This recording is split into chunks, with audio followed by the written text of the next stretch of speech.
Your feelings on the election coming up? I mean, Biden and Trump. Are you as depressed about that as most people as a choice? My feeling is pick your policy, not your person. Find out. This is not the Dallas Cowboys versus your favorite team. This is the policies that will affect our generations for the next 20, 30, 40 years to come. So close your eyes, listen to the policies that are being pushed, and pay attention even to the people who don't have a chance of winning, because they're going to say policies you may want to push. And I would say do that, but make it policy-based. So that means you're for... That means I'm for black people and happy Black History Month. But you're not saying one candidate over the other? Hey, man, my nigga, you ain't going to get me in no trouble tonight.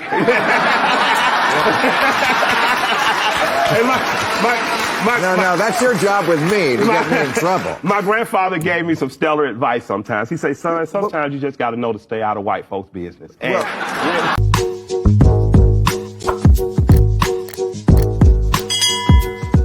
Hey, welcome back to the channel. It's your man Wise, back at it again. Today, I am checking out a video from Killer Mike. He was on The View. Pretty interesting interview there. You know The View, and I know a lot of you guys are tired of The View, but I had to do this. I had to do this. Killer Mike, this is the first interview that I've seen of his, since the incident over at the Grammys. Y'all all know what happened to him. He was arrested on Grammy night after winning 3 Grammys. They say allegedly he bumped a security guard or something along those lines. He had to spend a few hours in jail. He did get out that night. Thankfully, he was able to get out that night, but it ruined the mood of the evening, of such a, a historical night for him. Probably one of the best nights of his life, professionally. And, he got perp walked out the Grammys, which is just mind boggling to me. We watched Will Smith smack the crap out of Chris Rock in front of everybody on TV. I don't recall a handcuff. I don't even recall charges being charged, levied against Will Smith. I don't recall, but hey, it is what it is. Please make sure you like, share, and subscribe to the channel. Drop me a comment down below. I appreciate all the love and support. And before we get into this video, we must have a word from our sponsor, Young G's Barbecue Sauce. Burgers. Ribs marinated to perfection. Chicken. Shish kebabs. Plain tendency.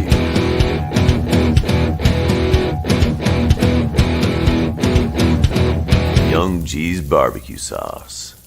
American. Get you some Young G's barbecue sauce today. Link down in the description box below. Support a service disabled veteran owned organization. Not only is this barbecue sauce good, it is good for you. Gluten free, low in sodium, and absolutely no high fructose corn syrup. Get you some Young G's barbecue sauce, available right now, walmart.com. Equally well known for being a political activist on top of your music, and you were a campaign surrogate for Bernie Sanders. You campaigned for your home state Democratic senators Raphael Warnock and John Ossoff. Yep. Yeah, and you got some attention recently for being somewhat critical of President Biden, saying you weren't ready to endorse him yet. What's your holdup there? You know what? He wasn't even critical. He just refrained from speaking, nor did he endorse.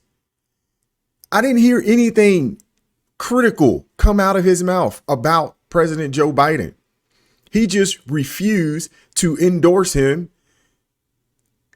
So ridiculous to me. That was a bad faith question by I think her name is Alyssa, if I'm not mistaken. Was my hope. Well, first of all, I think everyone should focus on hyper-local. We get caught up in the soap opera of federal elections, and that's fine.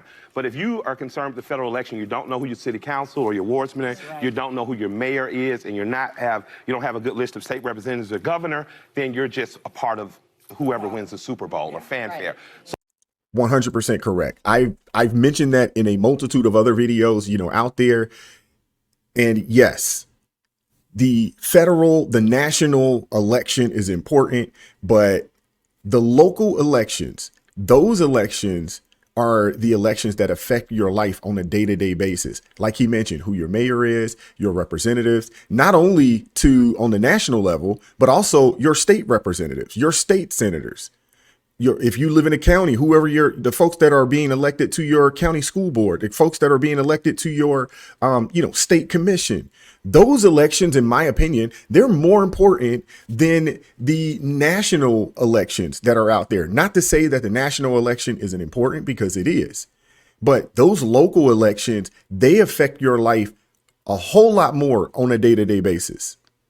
And Killer Mike, he was 100% spot on there. And I'm glad to see him educating people on, hey, get more familiar with what's going on in your local area when it comes to who your state delegate is, who your state senators are, who your representatives are, who's the people in the county commission, who are the people on the school board, those types of, who's your chief of police, who are those people? If you have a sheriff, who was the sheriff that's going to be elected? So forth and so on. Those are the elections that are really, really important, because again, I say this again, your day-to-day life is affected by who sits in those seats in the area where you live at. So my most important election is going to be in about a year and a half for who's my mayor going to be. I think that Andre Dickens is doing a great job around housing in Atlanta, and I don't want that to be lost.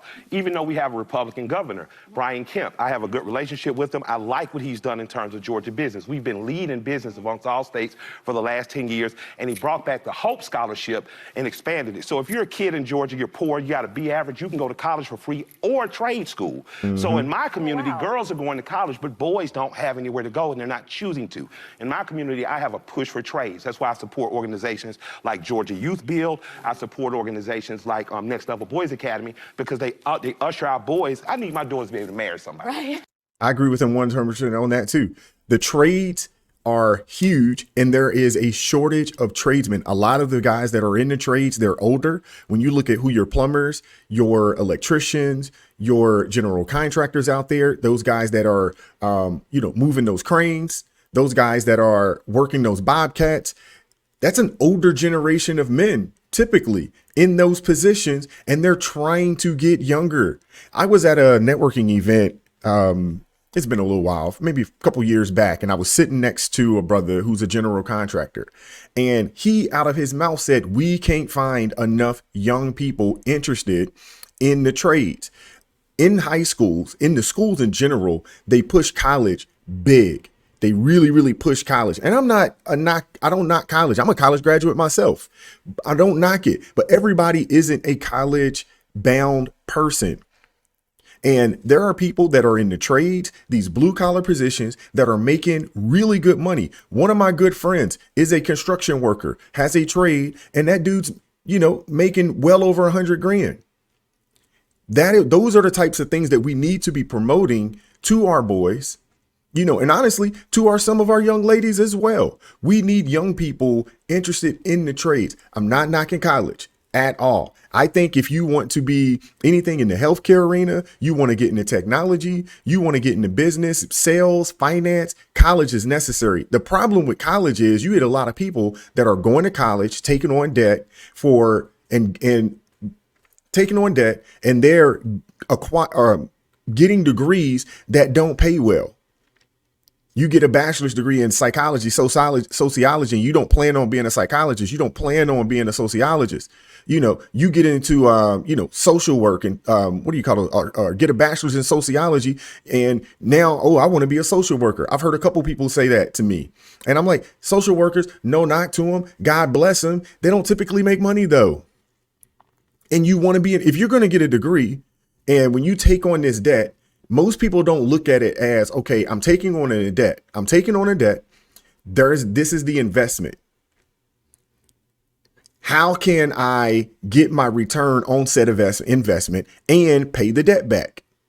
Most people aren't going to college looking at it that way. Will this put me in a situation not only where I will be able to pay this debt back, but the money that I spent to gain this degree, it's paid for itself 4, 5, 6 times over. Most people, I'm not going to say most, there are a good amount of people going to college, getting degrees that don't pay them, and they are forever under the noose of that, or the weight. Noose was a bad word. I'm sorry. Under the weight of that debt, because they never can get out from under it. Trades are a great route to go for young men and young women, especially if you don't want to go to school for 4 years, 6 years, 8 years, or something along those lines. Trade schools typically are about a year, 2 years max.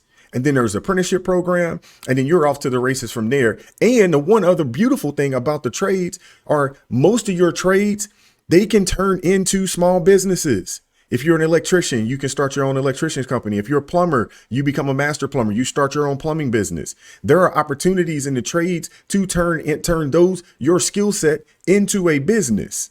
So I'm 100% with getting into those trades, and shout out to Killer Mike for speaking on that on a large platform like The View, because these are the things that they won't talk about.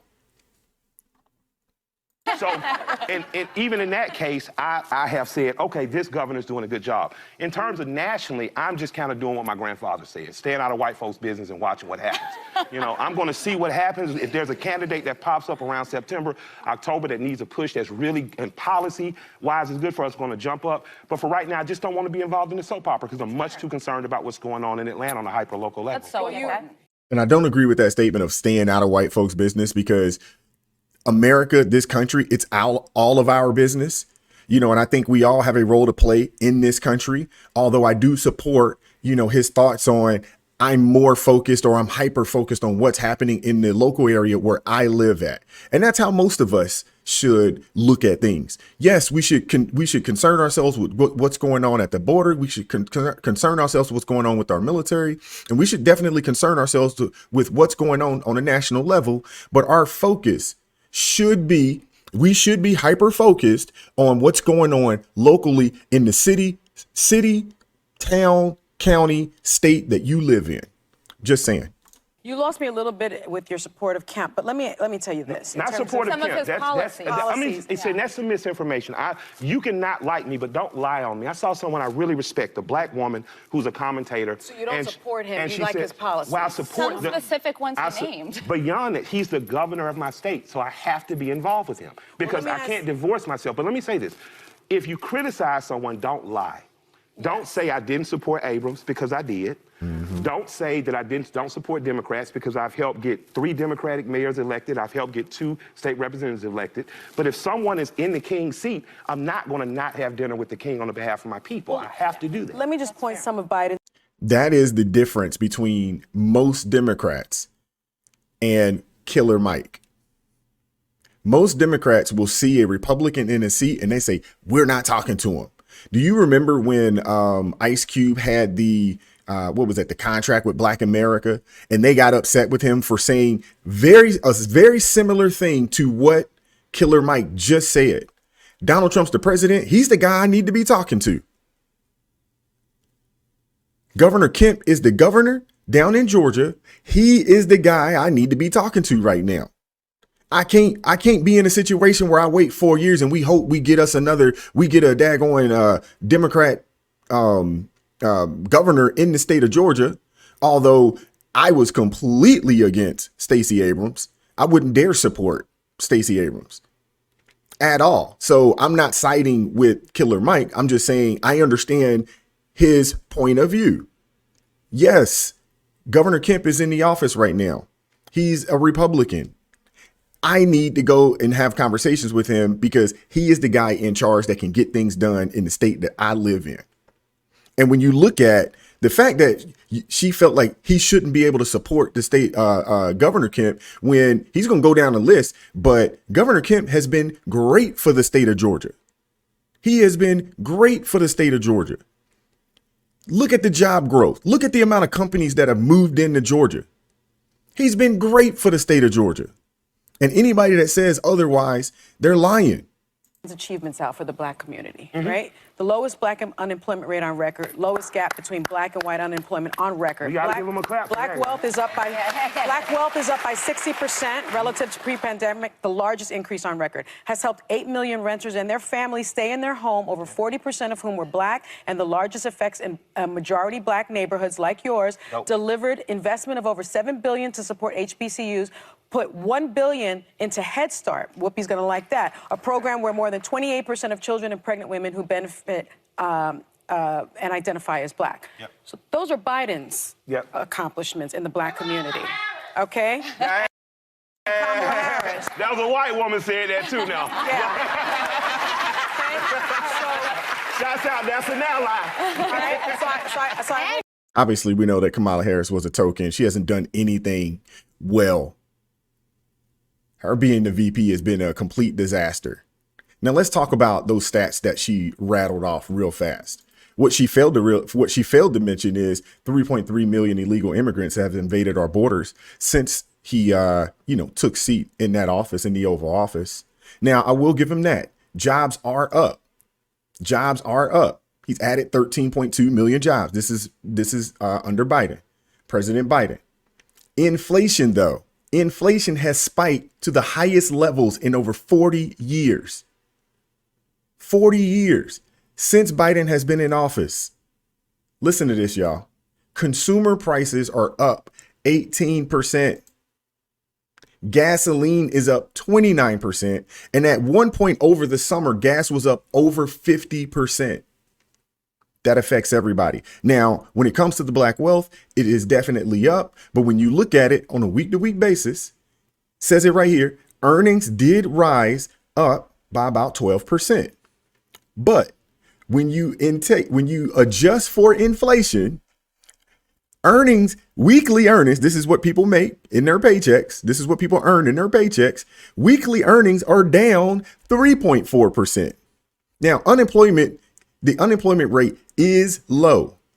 But what she didn't tell you is that the current unemployment rates, it's low. It's dropped back to just above the pre-pandemic low, which tells you that this isn't the lowest unemployment rate that we've experienced.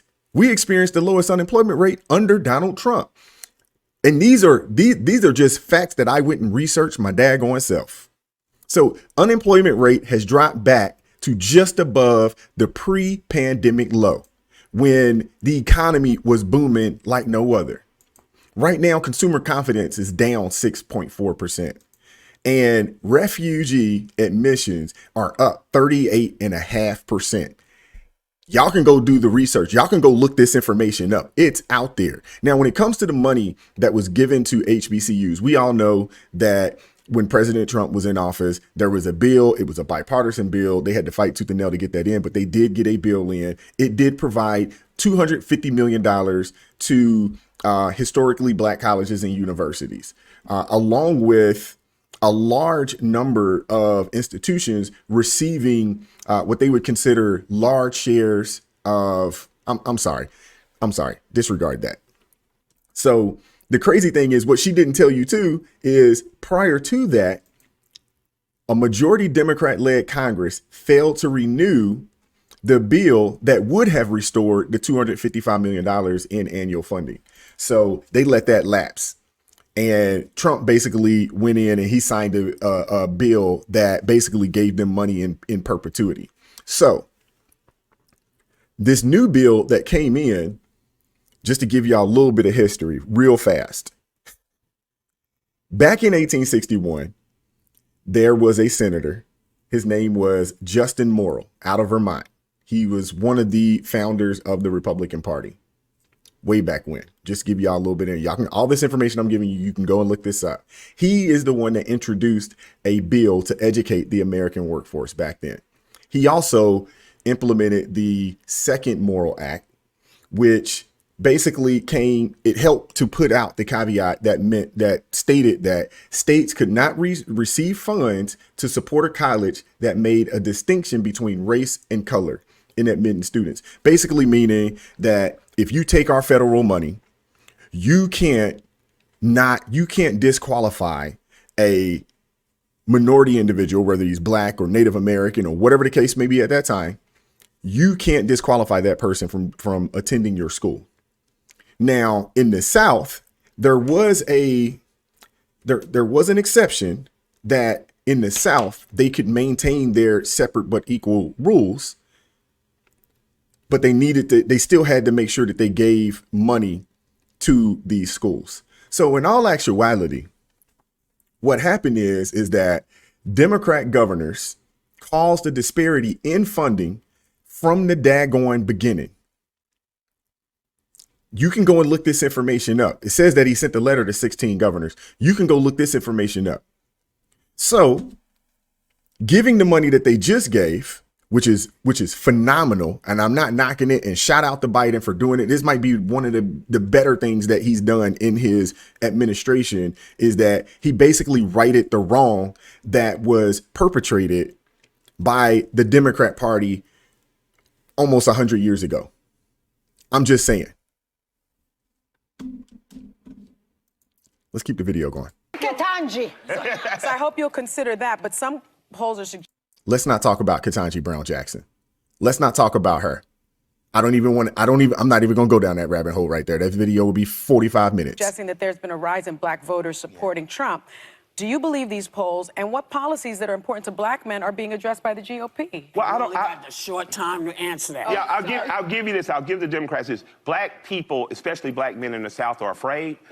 They have concerns around immigration. They have concerns around gun control. They have concerns around wealth building. So if I was the Democrats, I'd try to speak directly to that base. You guys already have their ear. Most of them have voted for you all their lives. So that doorway is still open for you guys to walk in and engage. I also like to thank Biden for engaging and bringing onto his administration Keisha Lance Bottoms. Yes. I think she's excellent. I'd like to also encourage Georgians to follow Democrats like Asim Reed, like Andre Dickens, like Bill Campbell, and see where they're going. Where are the Democrats you support in your state pivoting to, and follow the people you like? Yes. There was an incident at Let me switch that. Let me get this out of here. Oh yeah, remove. Sorry about that. Yeah, so you seen that. Y'all heard that, man. Great interview by Killer Mike. Maybe some of you guys did not know how liberal he was or is, because he is, and he has supported. He was a big supporter of Bernie Trump back in the day. You know, but you see how they pressed him on not just giving his undying allegiance to President Biden. And Sonny had to give out the talking points, and I'm glad I was able to refute some of those talking points. But what we do know is this administration, it hasn't been good. It hasn't been good, honestly, really, for anyone. The one positive is the money that and the wrong that they righted when it came to, you know, just making sure that the money goes to all the colleges, because all the colleges that take, you know, state money and take federal funds, just make sure that the money is being distributed properly and evenly. And I'm glad that they put that in play. But Joe Biden he was a VP, he's been a senator. Why is he just now passing a bill like this? I don't recall him ever, when he was a senator, saying, hey, this is something that we need to fix. He's been in politics longer than I've been alive. I'm just saying. I'm gonna go ahead and wrap the video, man. Let me know what you guys want to. Let me know what you guys want me to know. You know, about this. Did you enjoy this? If you didn't, if you hated it, I'm fine with that too. If you disagree with my points, I'm okay with that too. Please like, share, and subscribe to the channel. Drop me a comment. I'm looking forward to hearing from you guys. I really am. And keep God first in your life. And I'll catch up with y'all next time. Peace.